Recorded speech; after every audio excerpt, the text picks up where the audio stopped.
Small everyday objects, airplane parts, and even houses have one thing in common. They can all be made by 3D printing. In medicine too, we can use metal, ceramic, and plastic materials to 3D print replica of body parts like the spine or this bone, and even personalized prosthesis. However, these degrade over time because, unlike our tissues, they are not made by living cells, which can renew themselves and heal damages.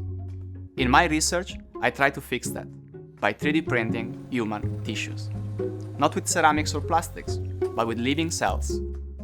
However, this is challenging because cells are fragile and would not survive a normal 3D printing process. So, to make that possible, I designed water-rich gels called bioinks that carry and nurture the cells during the printing step.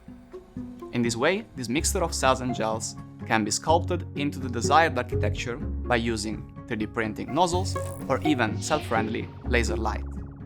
Drawing inspiration from how naturally cells build our organs, we understand how to provide the printed cells with all the necessary nutrients and signals to guide them towards maturation into functional organ parts.